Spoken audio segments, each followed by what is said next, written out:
Hi everyone, good morning. मैं पंकज मौर्य, आप सबका स्वागत है आपके अपने यूट्यूब चैनल में। आज हम लोग देखेंगे सिलेक्शन बैच 32। इस सिलेक्शन बैच में हम आपको प्रोवाइड करवाने related terms, critical comments, literature और ग्रामर के क्वेश्चन, जो कि आपके यूपीटीजीटी, पीजीटी, पीपीएससी, टीआरएफ 4.0 के लिए बहुत ज़्यादा क्रूशियल होने वाला है। चलिए शुरू करते हैं आज का session. Let's start. Question of the day. Last session में क्वेश्चन ऑफ द डे पूछा था, who wrote he needed not the spectacles of books to read nature, he looked inwards and found her there. किसने कहा है इस line को? इसका correct answer हो जाएगा John डैडन।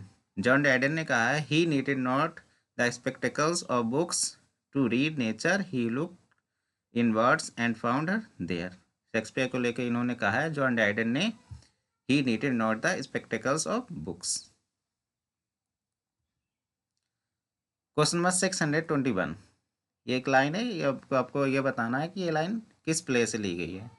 impute it not a crime to me or my swift passage that I slide over 16 years। Option A Winter's Tale, option B Henry Fifth, option C Antonio Cleopatra, option D या none.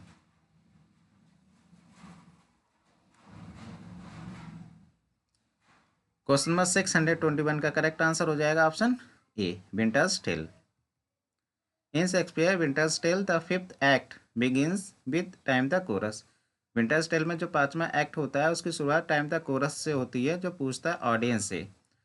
Audience को पूछते हुए ये line कहता है, impute it not a crime to me और my swift passage that I slide over 16 years. Question number 622। Is a character in a play that participates in the action while also providing commentary to the audience। किस character की बात हो रही है? Flat character की, choral character या confident character या none?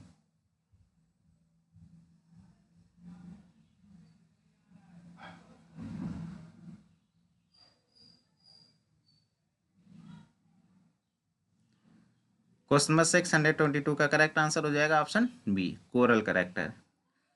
Coral character एक प्रकार का करेक्टर ही है इन अ प्ले में, जो पार्टिसिपेट करता है एक्शन में। जो भी प्ले में एक्शन होते हैं उसमें पार्टिसिपेट करता है। आल्सो प्रोवाइडिंग, अब प्रोवाइड भी कराता है, प्रोवाइड करवाता है ऑडियंस को एक कमेंट्री। तो ये कोरल करेक्टर है। जैसे एग्जाम्पल्स देखिए, in Shakespeare are the fool in King Lear. King Lear में एक करेक्टर है fool. Enobarbus in Antonio Cleopatra, Thersites in Troilus and Cressida. तो ये तीन करेक्टर है, फूल, इनोबार्बस और थेरसाइड्स। ये भी याद कर लीजिए ये करेक्टर किस किस प्ले में आते हैं। तो फूल किंग लियर में आता है, इनोबार्बस एंटोनियो क्लेयोपेट्रा में आता है, थेरसाइड्स ये ट्रोइलस एंड क्रेसिडा में आता है। Question number 623। कॉमन एरर्स का क्वेश्चन है, किस पार्ट्स में एरर है? Each team were wearing a different colored dresses। Question number 623 का करेक्ट आंसर हो जाएगा option A was in place of were, क्योंकि यहाँ पे ईच लगा है और ईच एवरी के साथ हमेशा सिंगुलर वर्ब का यूज होता है, इसलिए यहाँ पे वर नहीं वॉज का यूज हो जाएगा। Each team was wearing a different colored dress। Question number 624। The line, ये लाइन है, आपको बताना है किस प्ले से ली गई है। But pardon gentles all the flat unraised spirits that had dared on this unworthy scaffold to bring forth so great an object। Hamlet, Othello, Julius Caesar, Henry fifth. किस प्ले से ये लाइन ली गई है? Question number 624 का correct answer हो जाएगा option D Henry fifth से ये लाइन ली गई है। But pardon gentles all the flat unraised spirits that had dared on this unworthy scaffold to bring forth so great an object।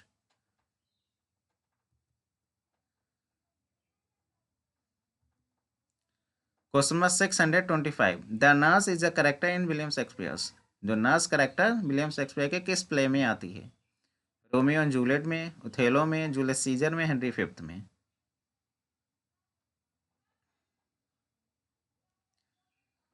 Question number 625 का correct answer हो जाएगा option A Romeo and Juliet. Question number 626. In literature is a series of witty and quick responses between characters in a dialogue. It can also refer to a character's ability to make witty replies. किसकी बात हो रही है? True विट की, repartee, ऑटोपिया या none? मतलब एक series है विटी और क्विक रिस्पॉन्सेस की बिटवीन करेक्टर्स, करेक्टर्स के बीच में एक रिस्पॉन्स चलता रहता है। रिस्पॉन्स विटी भी होता है, क्विक रिस्पॉन्सेस होता है ना डायलॉग फॉर्म में। It can also refer to character's ability to make witty replies. ये आल्सो रिफर किया जाता है इसको करेक्टर्स की एबिलिटी के रूप में भी, जो मजाकिया तौर पर रिप्लाई करता है।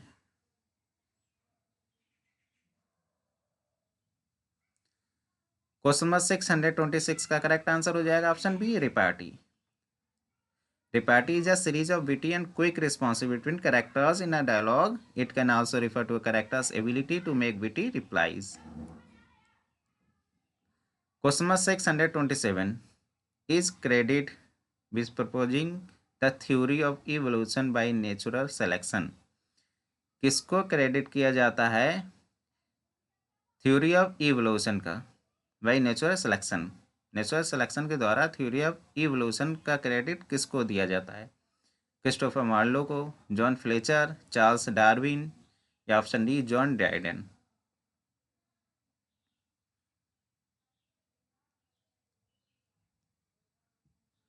क्वेश्चन नंबर 627 का करेक्ट आंसर हो जाएगा ऑप्शन सी, चार्ल्स डार्विन को क्रेडिट दिया जाता है थ्योरी ऑफ इवोल्यूशन का। चार्ल्स डार्विन ने जो थ्योरी ऑफ इवोल्यूशन का जो फार्मूला दिया है, इनका एक वर्क है द ओरिजिन ऑफ स्पेसिस, जो पब्लिश हुई थी 1859 में। 1859 में इनका वर्क आया था on the origin of the species. इसी वर्क में इन्होंने थ्योरी ऑफ इवोल्यूशन दिया था। Question number 628. Every morning a shrill noise wake me up. No error. Common errors का क्वेश्चन है, किस पार्ट्स में एरर है?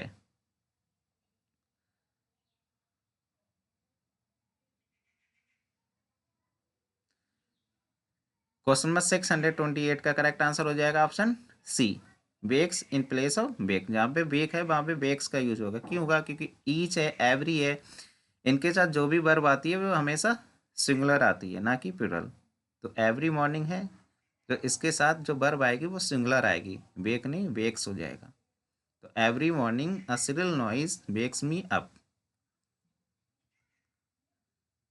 Question number 629. एरवन और ओवर द रेंज, जो एरवन है इसी को ओवर द रेंज भी कहते हैं। एरवन को ओवर द रेंज नाम से भी जानते हैं। एक नॉवेल है, किस राइटर के द्वारा ये नॉवेल लिखा गया है Erewhon? Christopher Marlowe, John Fletcher, John Dryden, Samuel Butler? Question number 629 का करेक्ट आंसर हो जाएगा ऑप्शन डी, सैमुअल बटलर ने ये नॉवेल लिखा है एरवन, इसको ओवर द रेंज नाम से भी जानते हैं।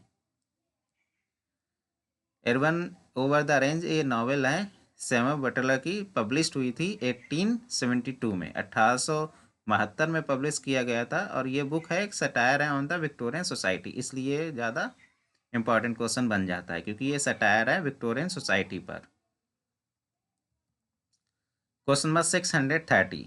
The term utopia comes from Greek words meaning. Utopia का मीनिंग आपको बताना है क्या है? गुड प्लेस है, नो प्लेस है, बैड प्लेस है या नन?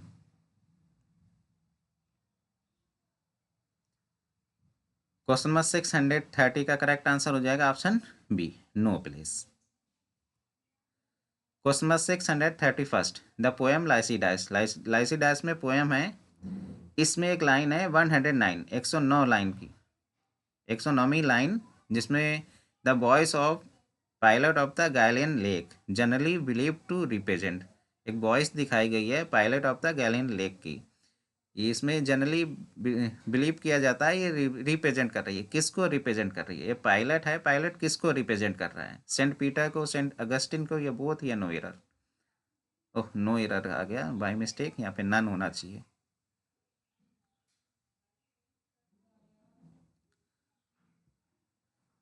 क्वेश्चन नंबर 631 का करेक्ट आंसर हो जाएगा ऑप्शन ए, सेंट पीटर। 109वीं लाइन है लाइसिडास में, voice of pilot of the Galilean lake, जो ये पायलट है, पायलट ये रिप्रेजेंट कर रहा है सेंट पीटर को। Pilot of the Galilean lake ये रिप्रेजेंट कर रहा है सेंट पीटर को। वेरी इंपॉर्टेंट क्वेश्चन है, याद कर लीजिएगा इसको। Question number 632, the phrase easy, vulgar and therefore disgusting is attributed to, ये फ्रेज किसके द्वारा कहा गया है? Jeremy Taylor, doctor Johnson, TS. Eliot या नन?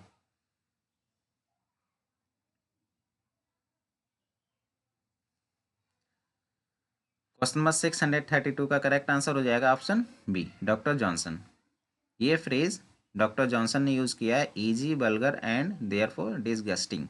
एक्सप्लेनेशन देखिए, सैमुअल जॉनसन ने ये फ्रेज यूज़ किया है, इनका एक वर्क था लाइफ ऑफ मिल्टन, फ्रॉम इस collection life of the poets. Life of the poets में ही इनका एक पार्ट है लाइफ ऑफ मिल्टन का, इसी में इन्होंने ये फ्रेज यूज़ किया है, इजी, वल्गर, देयरफॉर डिसगस्टिंग, जहाँ पे इन्होंने क्रिटिसाइज किया है मिल्टन्स की पोएम लाइसिडास को। मतलब मिल्टन्स की पोएम लाइसिडास को ही कहा है easy, vulgar and therefore disgusting.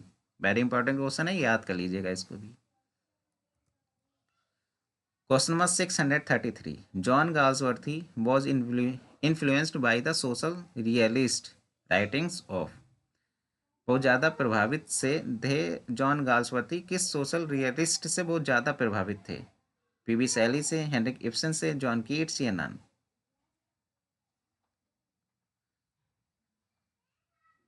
Question number 633 का करेक्ट आंसर हो जाएगा option B, Henrik Ibsen. John Galsworthy was influenced by the social realist writings of Henrik Ibsen.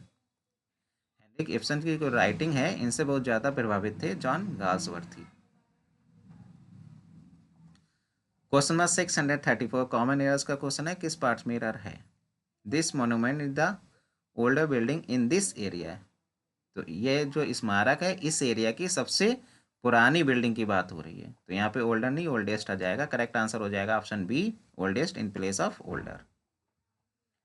Question number 635, Othello is often considered, किस type की tragedy consider की जाती है Othello? Heroic tragedy, domestic tragedy या domestic comedy या none?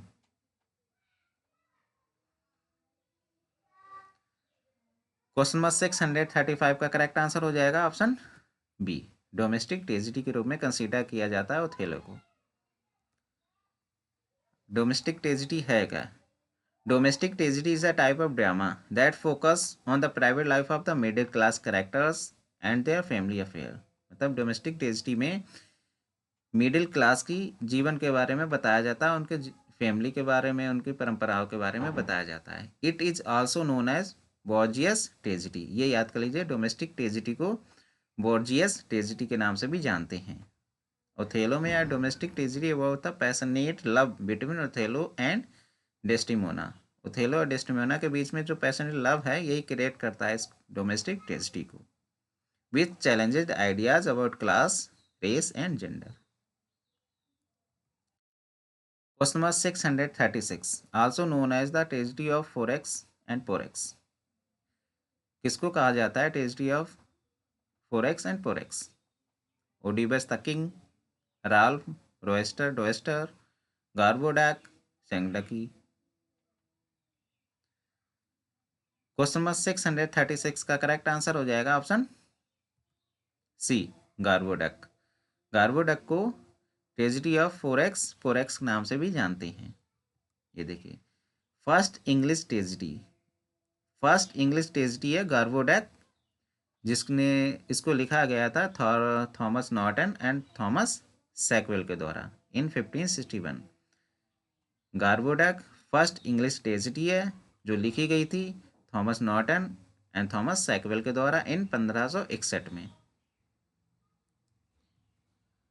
Question number 637, Aristotle catharsis which is Greek signifies, error of judgment, purgation, purification या option D B and C दोनों या नन?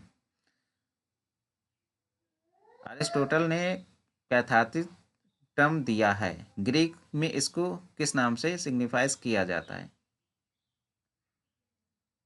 क्वेश्चन नंबर 637 का correct answer हो जाएगा option D, B and C दोनों, purgation भी और प्यूरिफिकेशन भी। तो अरिस्टोटल ने जो टर्म दिया है कैथारसिस, इसका मतलब होता है परगेशन और प्यूरिफिकेशन। अरिस्टोटल कॉल्स, अतः अरिस्टोटल ने कैथारसिस को कहा है the pleasure of the pity and fear. ये याद कर लीजिएगा, अरिस्टोटल ने कैथारसिस को क्या कहा है? The pleasure of pity and fear. Question number 638, who defined tragedy? किसने डिफाइन किया है ट्रेजिडी को? The imitation of an action that is serious and also having magnitude complete in itself. Doctor Johnson, T S Eliot, Aristotle या none?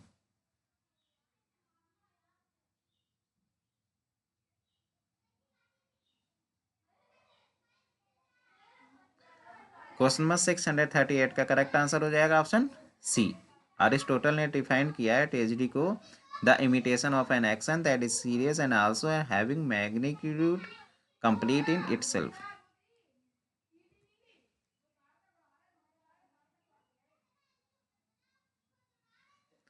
Question number 639, touch stone term was coined bye? Touch stone किसने coin किया था? Matthew Arnold ने, doctor Johnson ने, T S Elliot ने या none? Question number 639 का correct answer हो जाएगा ऑप्शन ए। मैथ्यू अर्नोल्ड ने कॉइन किया था टच स्टोन मेथड को। एक्सप्लेनेशन देखिए, touchstone term was coined by Matthew Arnold in his essay the history of poetry. Touchstone को coin किया था इन्होंने अपने essay the study of poetry, जो कि 1880 में लिखा था। Where he gives Hamlet dying words to Horatio as an example of a touchstone. जहाँ पे इन्होंने दिया है हैमलेट के मरते हुए शब्द जो होरेसियो के कहता है, ये एग्जाम्पल है टच स्टोन का। Arnold used a term to describe short passage from the works of the great poets. Arnold कहते हैं कि अब अर्नोल्ड ने डिफाइन किया है टच स्टोन को एक शॉर्ट पैसेज के रूप में। अब शॉर्ट पैसेज कहाँ से लेंगे? Great poets of the works, जो ग्रेट पोएट्स के जो इम्पोर्टेंट रचनाएं हैं, इम्पोर्टेंट वर्क है, वहाँ से उनका शॉर्ट पैसेज उठाएंगे। इन्होंने बताया कि ग्रेट पोएट्स कौन कौन से हैं, लाइक होमर, दांते, शेक्सपियर और मिल्टन। इन ये जो ग्रेट पोएट है होमर, दांते, शेक्सपियर और मिल्टन, इनके वर्क के कुछ शॉर्ट पैसेज ले लेंगे। इन्होंने जो रचनाएं लिखी हैं उन रचनाओं से शॉर्ट पैसेज ले लेंगे। उन पैसेज से these passages are used as touchstone to compare the just the quality of the other works। ये पैसेज ले लेंगे इनके होमर, दांते, शेक्सपियर और मिल्टन के इंपॉर्टेंट पैसेज ले लेंगे, शॉर्ट पैसेज ले लेंगे, इन पैसेज से कंपेयर करेंगे दूसरे राइटर की रचनाओं को। तो इन्होंने एक कंपेयर के रूप में यूज किया है टच स्टोन मेथड को।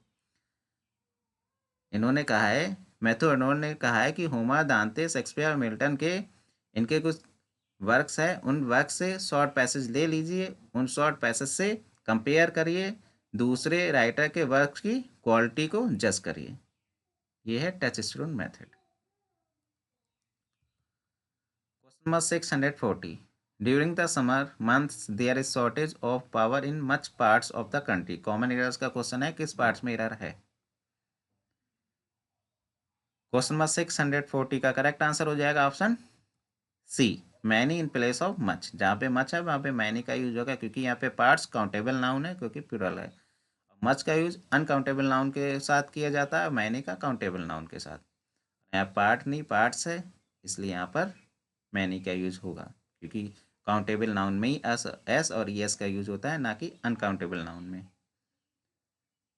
तो मच का यूज काउंटेबल नाउन से पहले होता है और मैनी का, मच का यूज अनकाउंटेबल नाउन से पहले होता है, मैनी का काउंटेबल नाउन से पहले। तो यहाँ इसलिए यहाँ पे मच नहीं मैनी का यूज होगा। क्वेश्चन ऑफ द डे, ये एक फ्रेज है, Hamlet's experience simply could not have happened to a plumber is a quote. किसके द्वारा ये कोट कही गई है? Hamlet's experience simply could not have happened to a plumber. Comment box में कमेंट करके बताइएगा। क्वेश्चन अगर पसंद आ रहा है चैनल को लाइक, शेयर एंड सब्सक्राइब करना ना भूलिएगा। Thank you so much.